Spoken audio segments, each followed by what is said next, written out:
Om Namo Bhagavate Vasudevaya.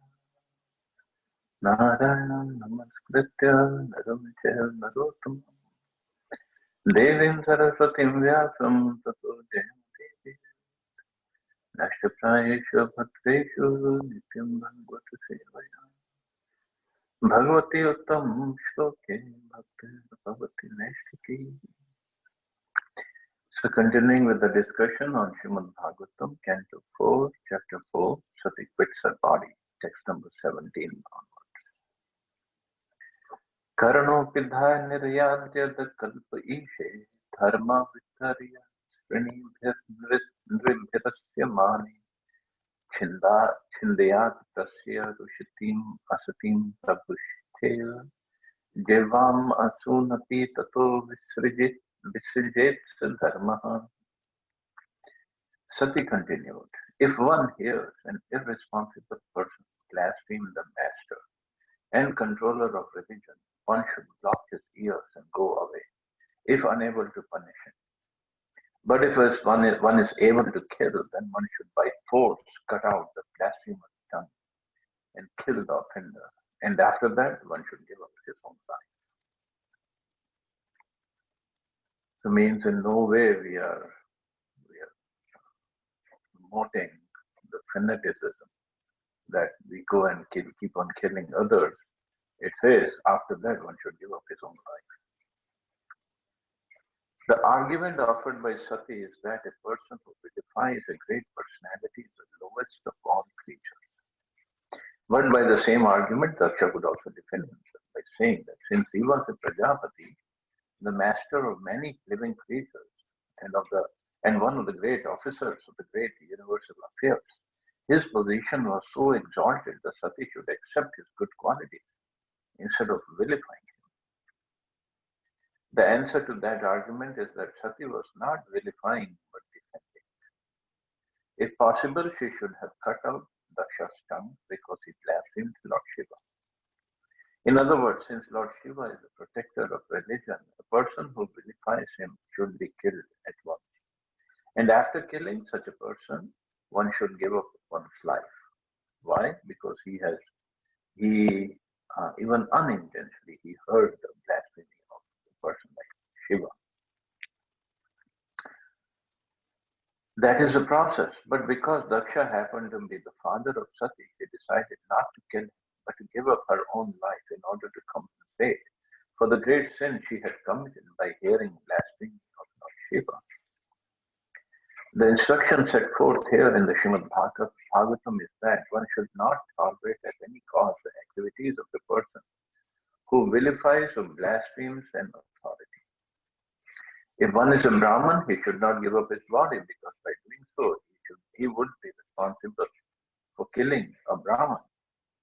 Therefore, a Brahman should leave the place or block his ears so that he will not hear the blasphemy. If one happens to be Kshatriya, he has the power to punish any man. Therefore, a Kshatriya should at once cut out the tongue of the vilifier and kill him. But as far as the Vaishyas and Shudras are concerned, they should immediately give up their bodies. Or best is to leave that place. Sati decided to give up her body because she thought herself to be among the Shudras and Vaishyas. As stated in Bhagavad Gita, Vaishyas Tatha Shudra. Women, laborers, and the mercantile class are on the same level. Thus, since it is recommended that Vaishyas and Shudras should immediately give up their bodies upon hearing blasphemy of an exalted person like Lord Shiva, she decided to give up her life. Also, Prabhupada didn't mention here, Lord Shiva happened to be husband of Sati, and Sati, just being the most chaste lady, she could not take the blasphemy or the insult of her husband by her father. So she decided to give up the body that was given by her father. She said, it's so abominable, this body is so abominable that I have to give it up. Atastva utpannam idam kalevaram nadharishe shrikanth Jagadasya mohadhi vishuddhi mandaso jugupsitasyoddharanam chakshate. Therefore I shall no longer bear this unworthy body which has been received from you, who have blasphemed Lord Shiva. If someone has taken food which is poisonous, the best treatment is to vomit. Since Sati was a representation of the external potency of the Lord, so representation of the external potency or Mahamaya, which is her, her expansion is Durgaji. It was in her power to vanquish many universes, including many Dakshas. But in order to save her husband from the charge that he employed his wife Sati to kill Daksha because he could not do so due to his inferior position, she decided to give up her body. So Prabhupada is saying she could have killed many Dakshas. She is Durgaji husband. And Daksha doesn't even stand anywhere near Durgaji in position. But she thought if she kills him, then Shiva will get the blame that he could not kill him, could not kill Daksha, so he sent Sati to do this. So could not find any other way, so she decided to give up her body. Na vedananno vartate mati swaiva loke ramato mahamne yatha gatera deva manushyayo prithaka swa eva dharmena param shipesita. It is better to execute one's own occupational duty than to criticize others. Elevated transcendentalists may sometimes forego the rules and regulations of the Vedas, since they do not need to follow them, just as the demigods travel in space, whereas ordinary men travel on the surface of the earth. The behavior of the most elevated transcendentalists and that of the most fallen conditioned soul appears to be the same. Most elevated transcendentalists and most fallen, because they don't follow the rules. The elevated transcendentalists can surpass all the regulations of the Vedas, just as the demigods traveling in space surpass all the jungles and rocks on the surface of the globe. Although a common man who has no such ability to travel in space has to face all those impediments. Although the most dear Lord Shiva appears not to observe all the rules and regulations of the Vedas, he is not affected by such disobedience. But a common man who wants to imitate Lord Shiva is mistaken. A common man must observe all the rules and regulations of the Vedas which a person who is in the transcendental position does not need to observe.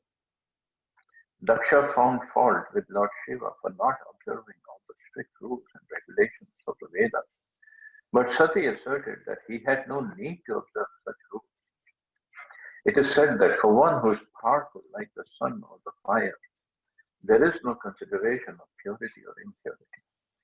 The sunshine can sterilize an impure place, whereas if someone else were to pass such a place, he would be affected. One should not try to imitate Lord Shiva. Rather, one should strictly follow one's prescribed occupational duty.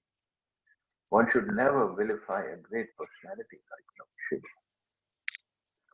So Daksha's point was that Lord Shiva does not follow any rules and regulations. Thus the rules and regulations are for common men like us, but like common men like Daksha.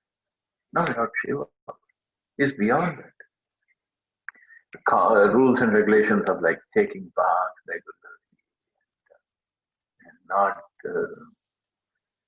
putting the ashes of the crematorium on his body, not wearing this garland of skulls and the bones.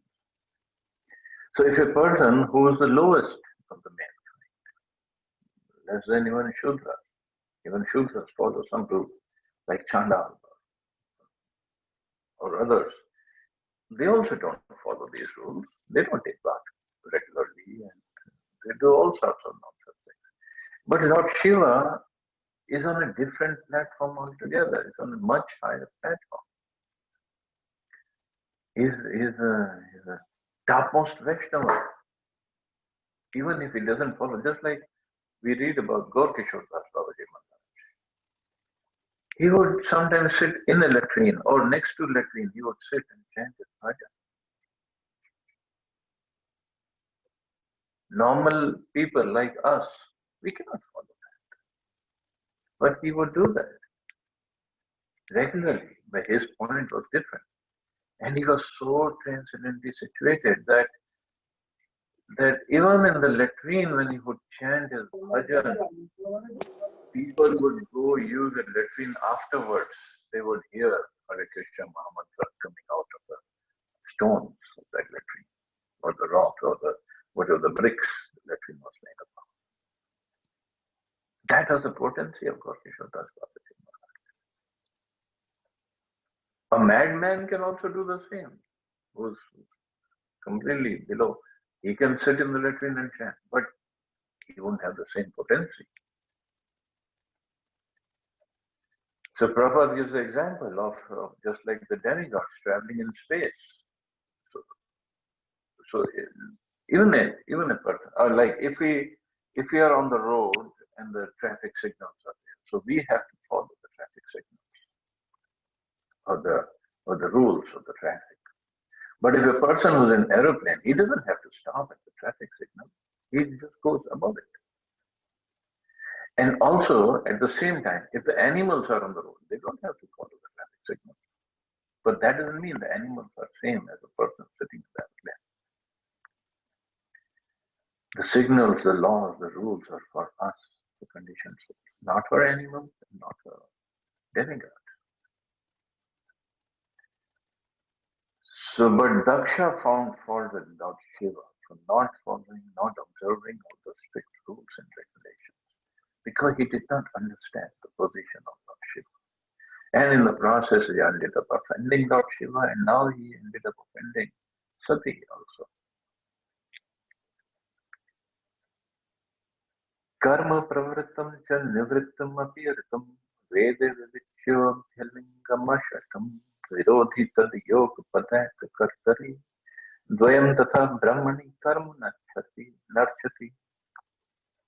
In the Vedas, there are directions for two kinds of activities. Activities for those who are attached to material enjoyment and activities for those who are materially detached.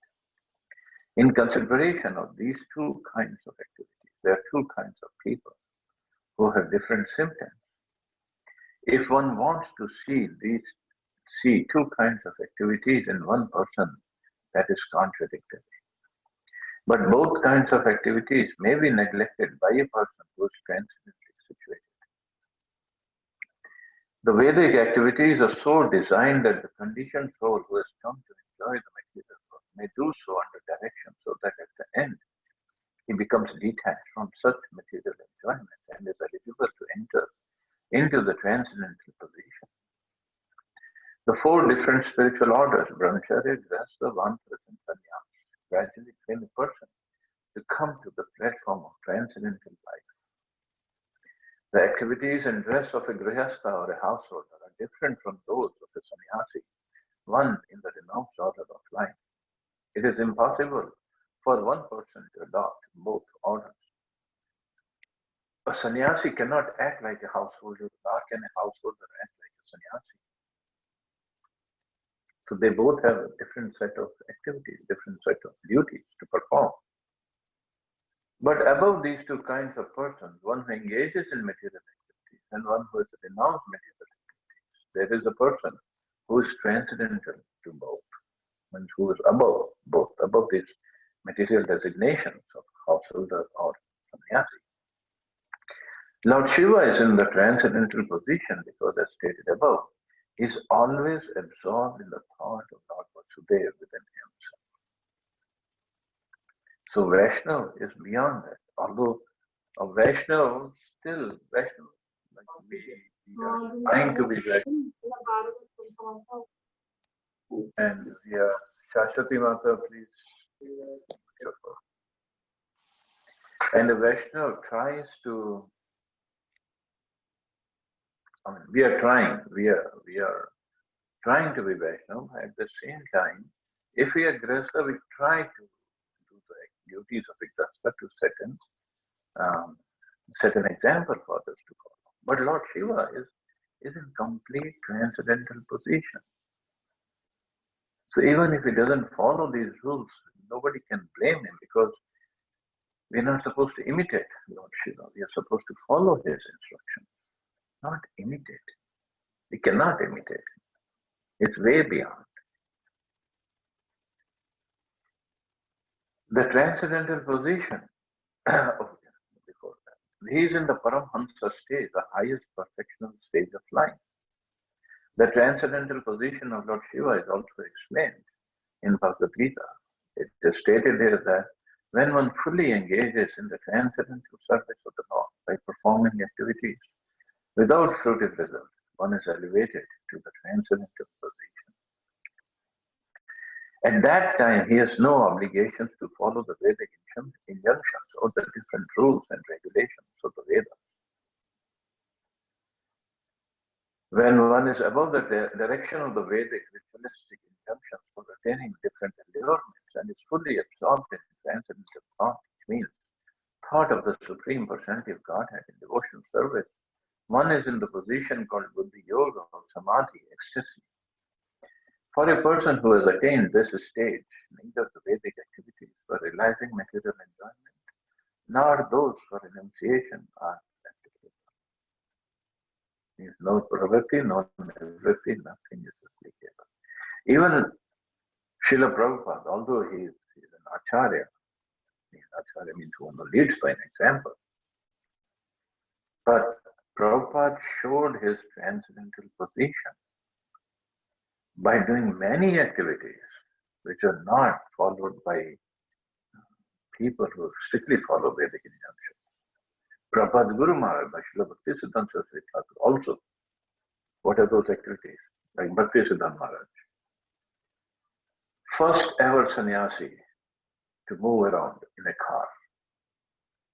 In Calcutta at that time, I think there were only 2 or 3 cars and Bhaktisiddhanta Maharaj had one car.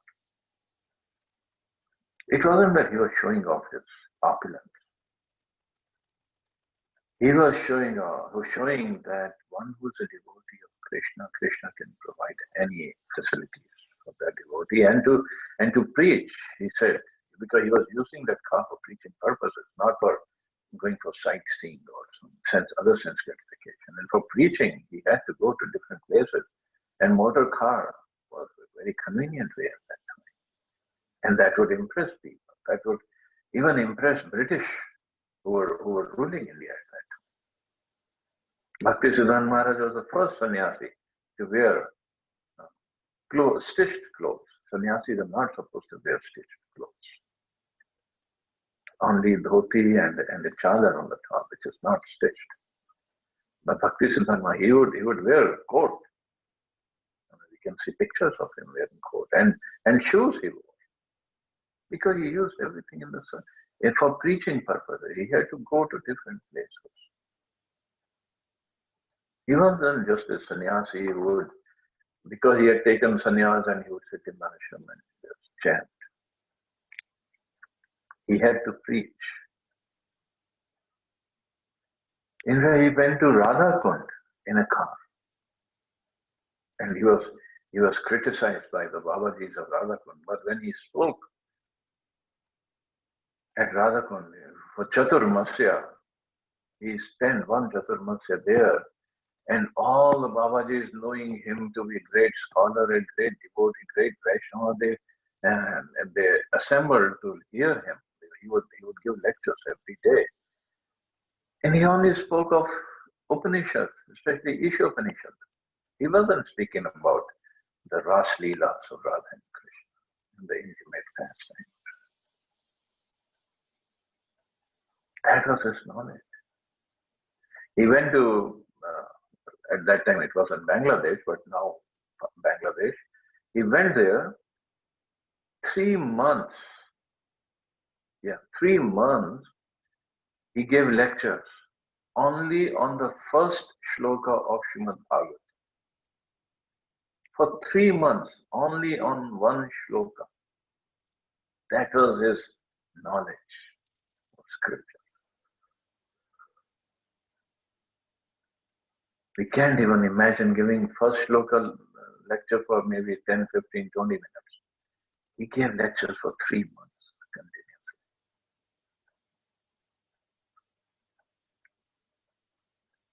So, but he also, although he followed the rules of sannyas, but he also did many transcendental activities. Srila Prabhupada, it was said that sannyas, a sannyasi's sannyas dharma is broken if he goes beyond 7 oceans, something like that. Prabhupada flew over many times. He went all over the world. He gave Brahman Diksha, he gave sannyas to people who were not from Vedic system or this Varnashram system. He created, because it was a need of the time, need of the hour, he created Brahmacharini ashram. Nobody has ever heard of Brahmacharini ashram in Vedic system. He said because the girls in the West, they're trained just like boys, they're educated just like boys, so they can live like boys. Girls would go out and do book distribution. Vaishnavis would do the deity worship. Nobody had even thought of doing deity worship in India. Vaishnavi or the lady doing deity worship. But in the West or outside India, if you see, most of the temples, the head pujaris are still our ladies.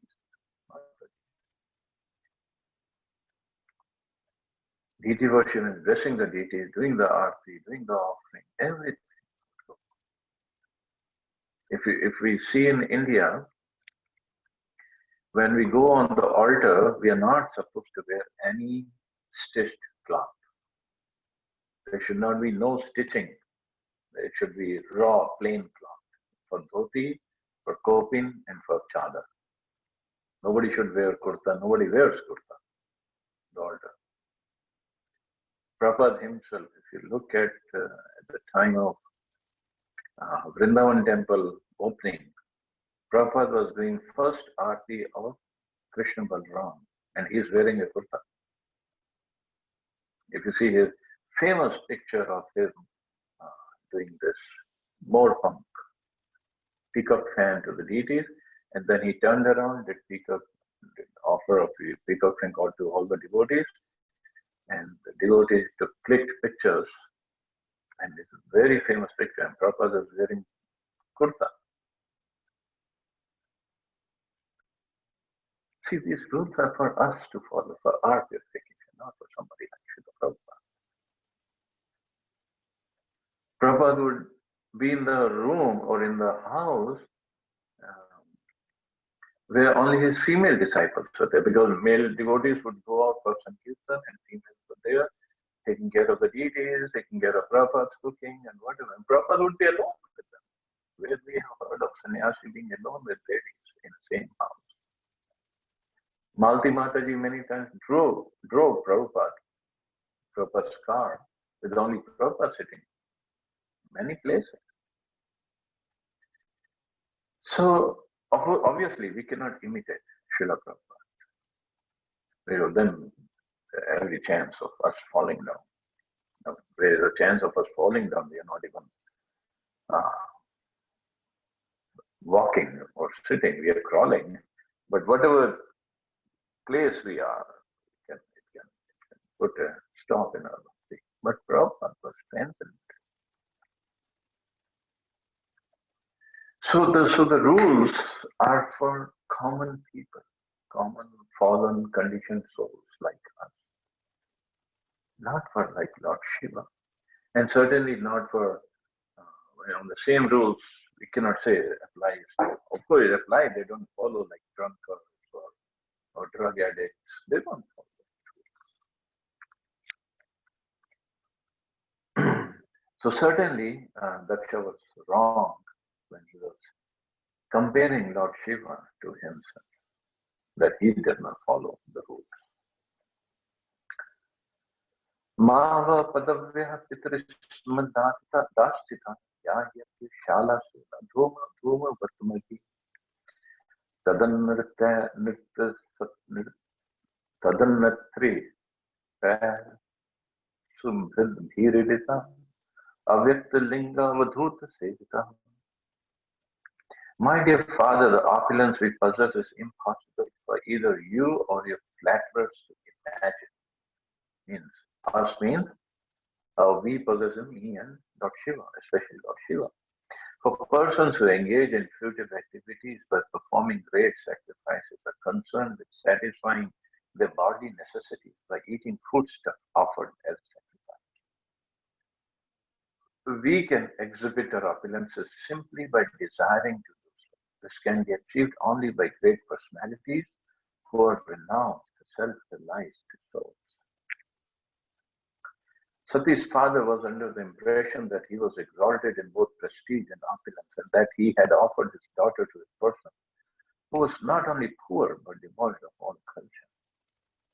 How the father might have been thinking that although she was a chaste woman, greatly adherent to her husband was in a deplorable condition. To counteract such thoughts, Sati said the opulence possessed by her husband could not be understood by materialistic persons like Daksha and his followers, who were flatterers and were engaged in fruitive activities. Her husband's position was different. He possessed all opulences, but he did not like to exhibit them. Therefore, such opulences are called avyakta or unmanifested. But if required simply by willing, Lord Shiva can show his wonderful opulences. And such an event is predicted here, for it would soon occur. The opulence Lord Shiva possesses is enjoyable in renunciation and love of God, not in material exhibition of sense gratificatory methods. Such opulences are possessed by personalities like the Kumaras, Narad, and Lord Shiva, not by others. So the opulence of Lord Shiva, because he was self-realized, he is a transcendent place, he is Param Vaishnava. It's not the same opulence that Daksha and his followers. And Sati says, you're flatterers, not even followers, you're flatterers, where you're like who like to do buttering. They cannot understand, and they cannot even come close to the opulence of Lord Shiva. Although we don't, she says, although we don't exhibit those opulence. Lord Shiva, or any Vaishnava, for example, and Prabhupada says Kumara or Narad, they don't show opulence like big palaces or lots of jewelry and other kinds of opulences. But the opulence they have, first they have is the renunciation and love of God that no materialistic person can ever have. And if Krishna wants, they can even show the opulence of materialistic possessions or opulences that they even can easily surpass the so-called opulences of people like Daksha. People pray to Lord Shiva for materialistic benediction, material opulences. Then Lord Shiva grants them those benedictions, so we cannot even imagine how much he has. But Daksha doesn't understand. In this verse, the performers of the Vedic rituals are condemned. They have been described here as Dhuma Vartamati, those who maintain themselves on the remnants of sacrificial foodstuffs. There are two kinds of foodstuffs offered in sacrifice. One kind is food offered in fruitive ritualistic sacrifices, and the other, the best, is food offered to Vishnu. Although in all cases, Vishnu is the chief deity on the sacrificial altar, the performers of fruitive rituals aim to satisfy various demigods to achieve in return some material prosperity. Real sacrifice, however, is to satisfy Lord Vishnu, and the remnants of such sacrifices are beneficial for advancement in devotional service. The process of elevation by performing sacrifices other than those aimed at Vishnu is very slow, and therefore it has been condemned in this verse. Vishwanath Chakravarti Thakur has described the ritualistic performers to be like crows, because crows delight in eating the remnants of food which has been thrown into the dustbin. All the Brahmins who were present for the sacrifice were also condemned by Sati. Very, very heavy purport by Prabhupada. So two kinds of sacrifices are mentioned. One is Karmakanda sacrifice to attain something material prosperity, and the other sacrifice is for the pleasure of Vishnu, satisfaction of Vishnu. Of course, in both the sacrifices, Lord Vishnu is the main person, but the purpose of sacrifice is different. And the Karmakanda sacrifice, Vishwanath Chakravarti Thakur says, the one who performs that kind of sacrifice are like crows, because they like to eat the food which is thrown into the dustbin, which is very not much accepted or expected by the Vaishnavas or by Vishnu. It's something disregarded, something very insignificant. And Sati is saying all the Brahmins who are sitting here, they're all part of this kind of party. Like you, who are like crows, who are after all these materialistic opulences coming out of that sacrifice. Whether or not King Daksha and his flatterers could understand the position of Lord Shiva, Sati wanted to impress upon her father that he should not think her husband to be without opulence. Sati, being the devoted wife of Lord Shiva, offers all kinds of material opulences to the worshippers of Lord Shiva. So Sati gives them Dakshina. Even Shiva doesn't have to. This fact is explained in the Srimad Bhagavatam in 10th Canto. Lord Shiva's worshippers sometimes appear more opulent than the worshippers of Lord Vishnu, because Durga or Sati, being the superintendent in charge of material affairs, can offer all material opulences to the worshippers of Lord Shiva in order to glorify her husband. Whereas the worshippers of Vishnu are meant for spiritual elevation, and therefore their material opulence is sometimes found to decrease.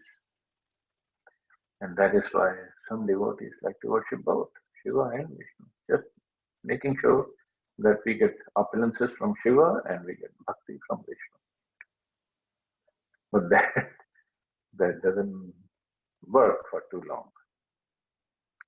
These points are very nicely discussed in the 10th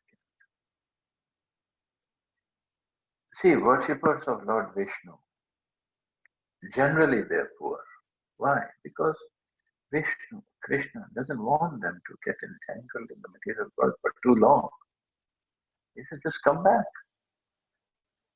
And the opulence of Vrindavan, Golok Vrindavan, it is said, Chintamani Prakara Sadmusha Kalpavrisha, means every particle of dust of Vrindavan is Chintamani. It can bestow anything that we want. Every tree is a kalpavriksha, desired tree. Every house is made of these chintamani gems. But the devotees of Krishna, they don't want anything, any opulence. The opulence of Golok Vrindavan is such that Madhurya Ras, the sweetness, the loving sentiments toward Krishna, they are covered over the opulence. And as I said, every particle of dust of Golok Vrindavan has more opulence than all the Vaikuntha planets combined, even a particle of dust of Vrindavan. So what to speak of the opulence of the heavenly planet of one insignificant material universe? There is no comparison, none. And the Brajavasis or the devotees of Krishna or the lovers of Krishna, they don't want to do anything with that opulence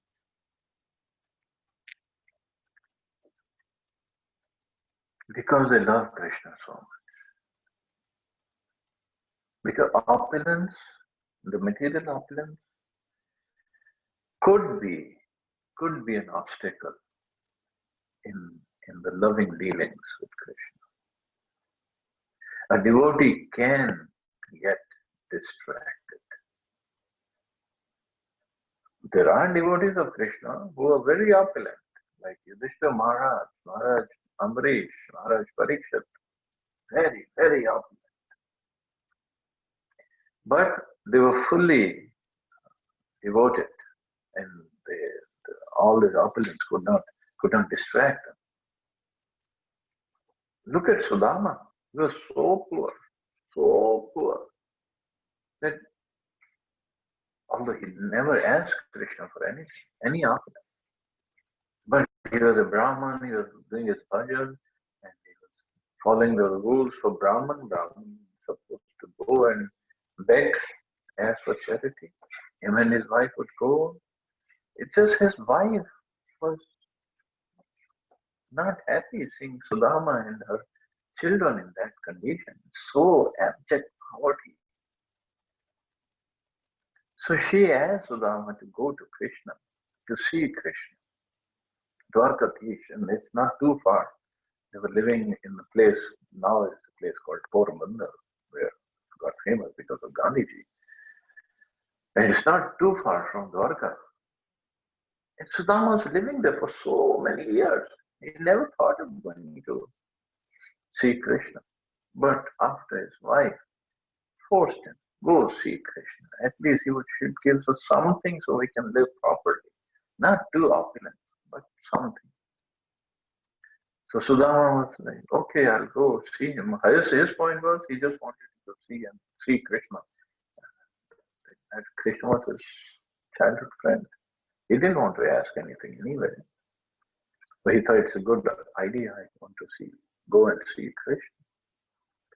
But he said, okay, I'm going to see Krishna, see Dwarkadish. I should take some gift for him. And what gift? They didn't have anything.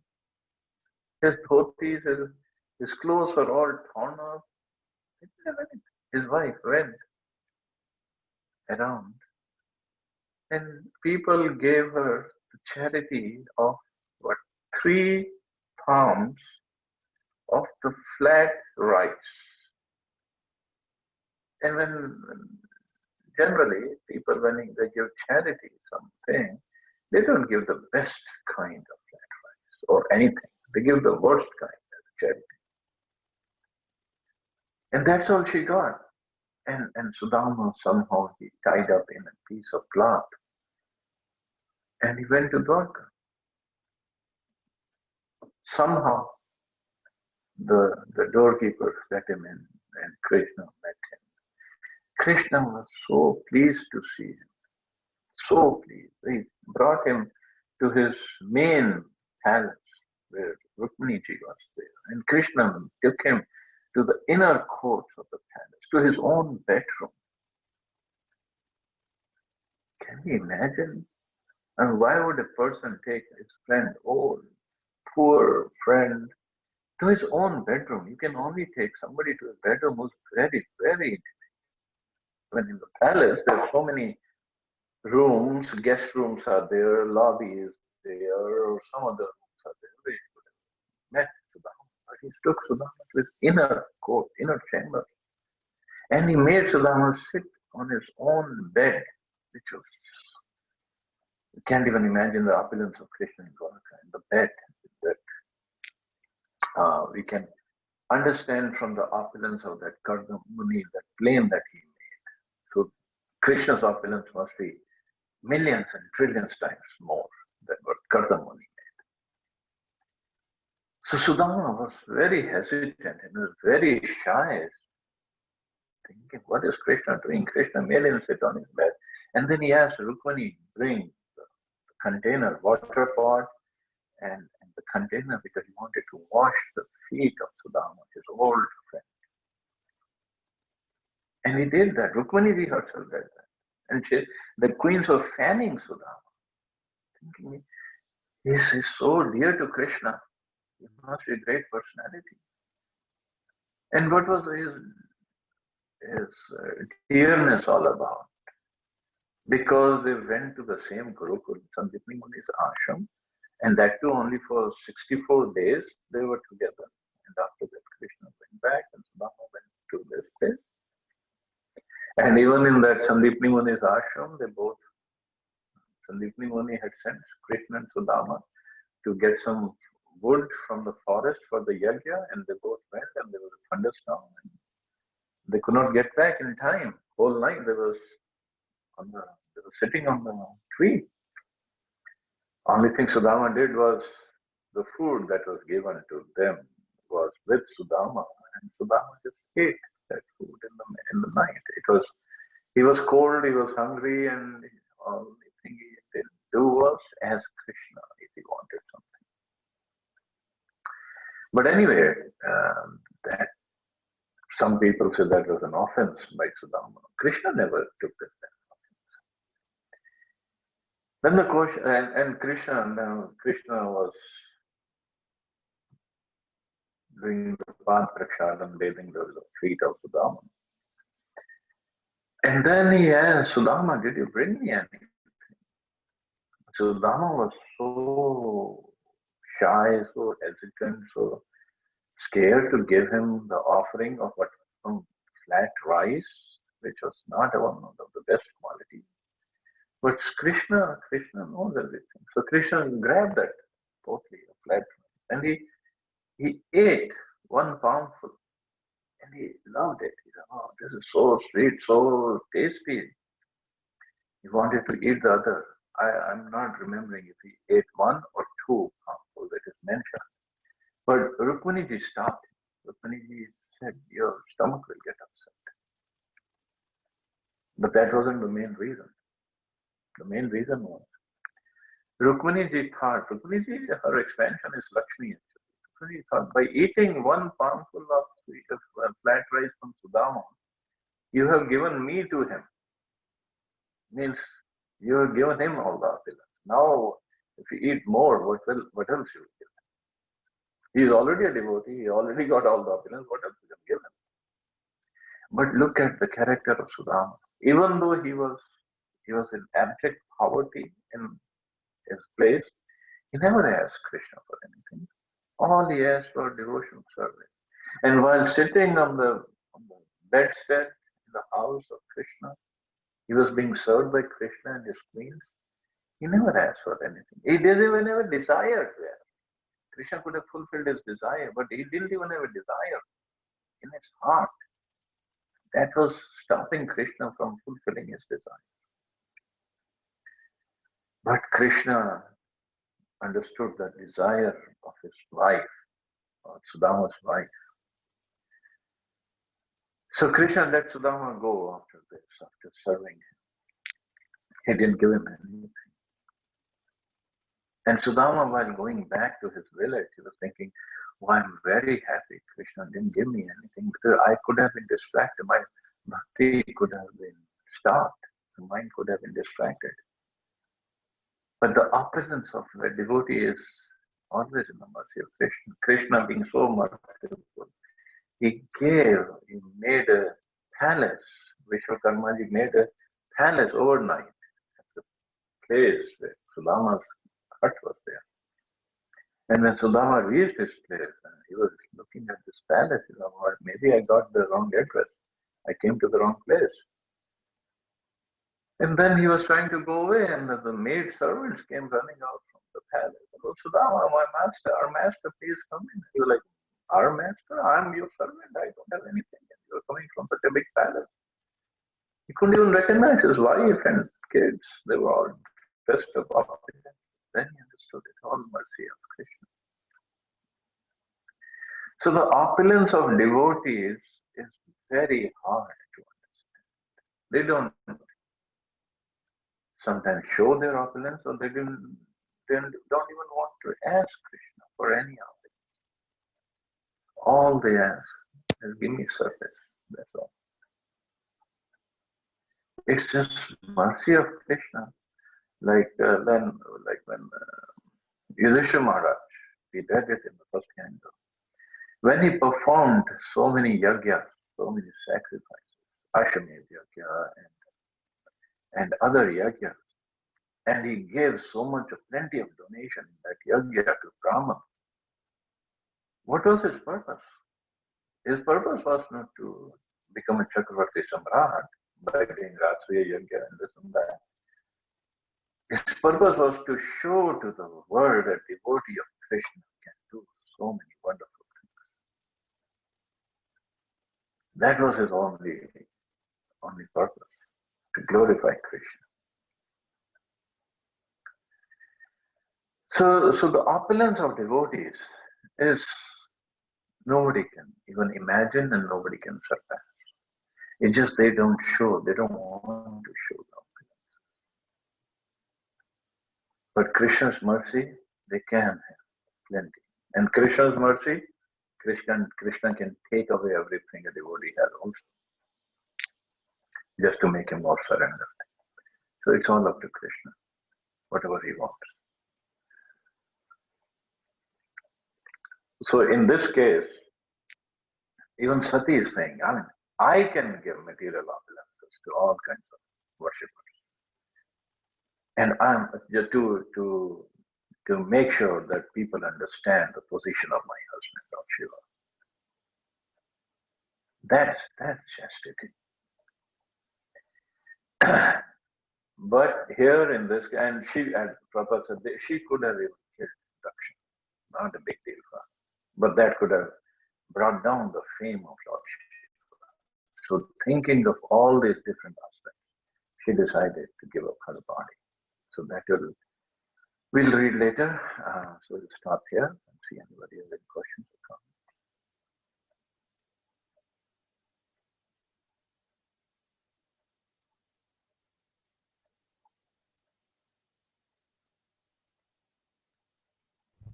Hare Krishna, Prabhuji. Can you hear me? Yes, Haribol. Haribol. Prabhuji, there is a slogan, Mare Krishna Rakhe Ke Krishna Mare Ke. So it's on the will of God. Somebody, either live or die. But then what we see nowadays in Bollywood and all suicidal attempts they are doing, it's also coming from the mana sthiti, means how's your temperament or how's your mind state. Somebody thinks that he's insecure and he take that step. Isn't that also kind of, because mind state is also somehow, it can be tuned as per the Lord's will, or is it own The, state? Man is own state. the independence of soul is still there. Suicide is never that it's Krishna's will. It is our will.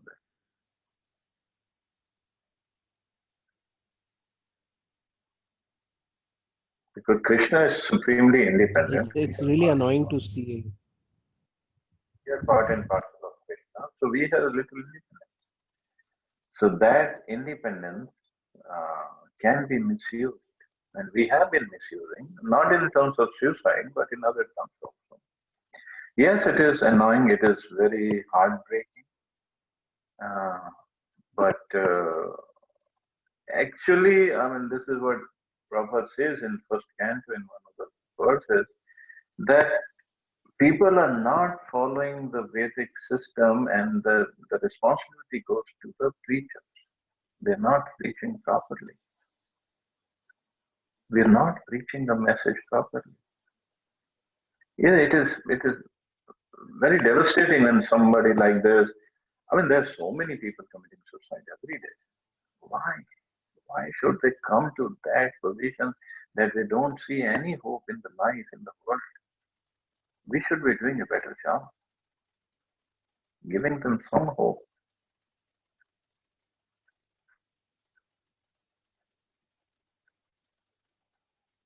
So we have to preach. We have to preach more.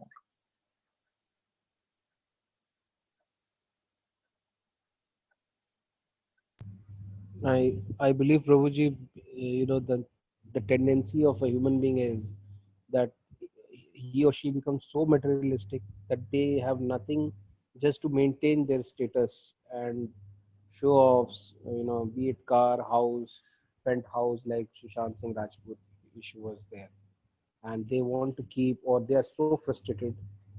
I think it's because of lack of adhyatma. It's not there at all, and it's Yeah. just a materialistic thing. People are materialistic. There's a material world. Because devotees have to make it spiritual.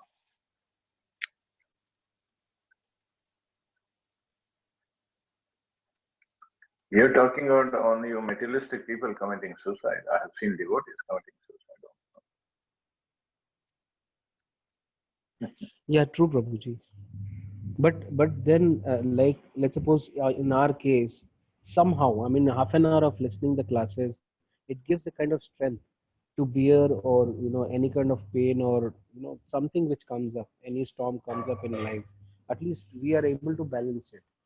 I think it that way, that Krishna is giving that power to balance yourself and do not get into. Earlier it was not the case, I would say. I mean, it was not the case. uh, People get so anxiety prevails everywhere, like, "Oh, how it will happen, kya hoga ab, aisa ho gaya, ab to kuch raha hi nahi." But it's not the case now. I'm glad, but sometimes, I'm not saying every time, and I hope it doesn't happen with everybody, the situation becomes so hopeless, so hopeless, even for a devotee. I mean, what is Sati going to do here? Practically, she's going to commit suicide, right? The situation becomes so hopeless. They don't see any other option, any other way. That is the sad part. At least for devotees, we should make a place, we should create an atmosphere that they don't have this kind of hopelessness in their life, in their heart. Or even if they have some kind of depression, they should come out and talk to somebody, some confidential friend should be there. They can talk.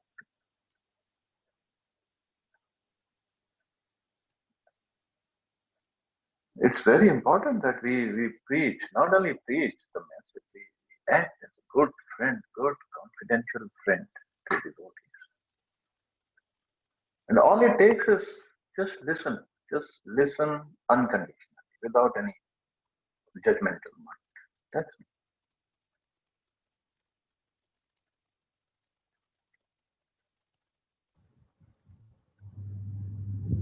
Yes, Prabhuji.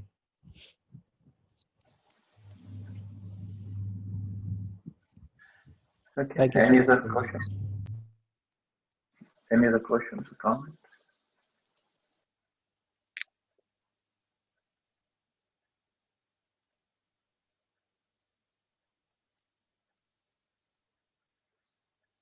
Okay, so I guess we can stop here.